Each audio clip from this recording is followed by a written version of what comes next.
Good day, my name is Princess Ice Rivera and today we'll talk about the activities that demonstrate the nature and goals of anthropology, sociology, and political science.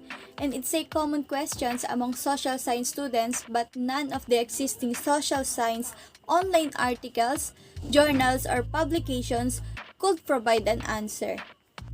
It will be beneficial for students to comprehend the nature and objectives of anthropology, sociology, and political science. That's why I'm here to discuss to you what are those.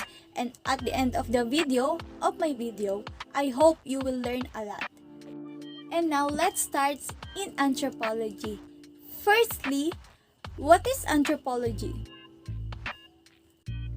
The word anthropology comes from the Greek anthropos, means human, and logia means study, and in other words, anthropology is the study of humankind.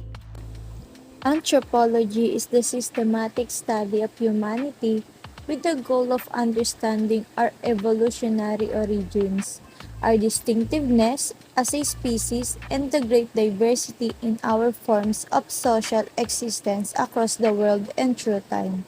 The focus of anthropology is on understanding both our shared humanity and diversity, and engaging with diverse ways of being in the world. Specifically, anthropology is divided into three subfields: the sociocultural, biological, and archaeology. Sociocultural anthropology is a combination of social anthropology and cultural anthropology. It is one of the anthropology's four major branches. Sociocultural anthropologists study society and culture, and are frequently interested in cultural diversity and universalism.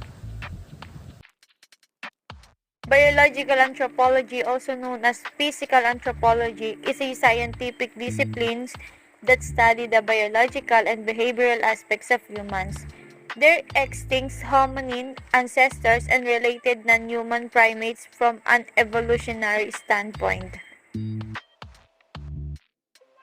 Archaeology is the study of the ancient and recent human past through material remains. Archaeologists study the material remains of present and past cultural systems to understand the technical, social, and political organization of those systems and the larger cultural revolutionary process that stand behind them.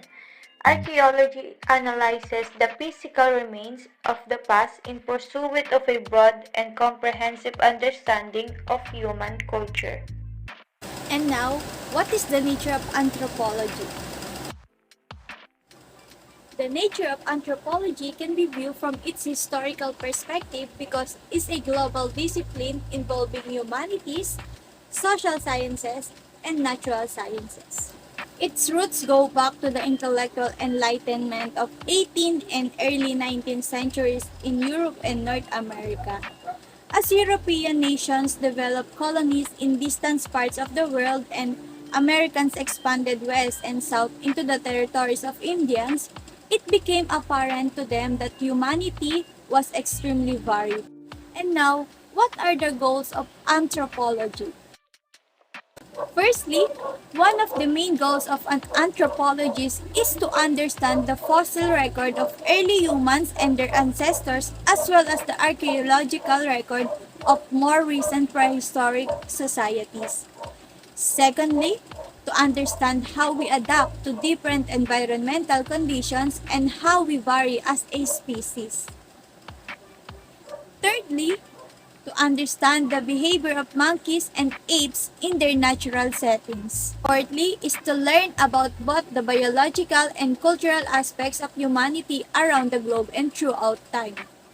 And the fifth goal of anthropology are to apply anthropological knowledge to help prevent or solve problems of living peoples, including poverty, drug abuse, and HIV or AIDS. And now, let's talk about the nature and goals of sociology. Firstly, what is sociology? Sociology is the scientific study of human society and social behavior. Sociology is a discipline in social sciences concerned with human society and human social activities. Commonly accepted definition of sociology agree that it is the scientific or systematic study of human society. The focus is on understanding and explaining and ranges from the individual in social interaction to groups to societies and global social processes. Unique to sociology is its emphasis upon the reciprocal relationship between individuals and societies as they influence and shape each other. Auguste Comte, a French social thinker, is traditionally known as the father of sociology as he coined the term sociology in 1839. Let's go now to the nature of sociology.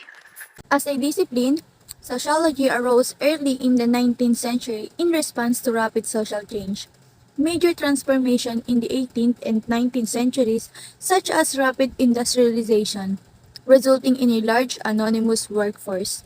With workers spending most of their time away from families and traditions, large-scale urbanization throughout Europe and the industrializing world, and a political revolution of new ideas, or should I say, individual rights and democracy, directed a spotlight on the nature of societies and social change. He is Auguste Comte, the French social thinker from 1798 to 1857. He was first coined the term sociology to describe a new way of thinking about societies as systems governed by principles of organization and change. Émile Durkheim, 1858 to 1917, the French sociologist. Most agree that Émile Durkheim made the largest contribution to the emergence of sociology as a social scientific discipline. Sociology has developed as a value-free discipline. It is concerned with is and not with what ought to be. Sociology is an empirical discipline like physics, chemistry, or mathematics, and not as an applied science like engineering or computer science. A sociologist analyzes society from different angles and acquires knowledge about society and patterns of social interactions. And now, what are the goals of sociology? Well, the ultimate goal of sociology is to acquire knowledge about society, like all the other social sciences discipline. As Samuel Koenig has pointed out, the ultimate aim of sociology is to improve man's adjustments to life by developing objective knowledge concerning social phenomena which can be used to deal effectively with social problems. Other goals of sociology are to understand how membership in one social group affects individual behavior. Second is to understand the meaning and consequences of modernity, postmodernity, and the new globalization. Third is to understand how cultures and institutions interact in different societies. Fourth is to understand the causes and consequences of social change in terms of general causes and effects as well as unique historical circumstances. Fifth is to understand the causes and consequences of population compositions and pressures and how population affects the environment and development of societies. And lastly, number 6 is to provide information that reflects upon different policy initiatives. And lastly, we'll talk about the nature and goals of political science. But what is political science? For you to know, political science is the study of the nature, causes, and consequences of collective decisions and actions taken by groups of people embedded in cultures and institutions that structure power and authority. In other words, political science is a social science discipline that deals with systems of governance and the analysis of political activities, political thoughts, associated constitutions, and political behavior. Let's talk about the nature of political science. Politics is not only a mere institution of governance but also a mechanism for achieving societal goals. Nature of political science is a social science concerned with the theory and practice of politics and the descriptions and analysis of political systems and political behavior. It includes matters concerning the allocation and transfer of power in decision making, The roles and systems of governance, including governments and international organizations, political behavior, and public policies. Political science is thus a study of the state in the past, present, and the future of the political organization, political processes, and political functions of political institutions and political theories. Political science has several subfields, including political theory, public policy, national politics, international relations, human rights, environmental politics, and comparative politics. And now let's talk about the goals of political science. The main goal of political science is the concern with the process of growth, industrialization, and change and the impact on government forms and policies.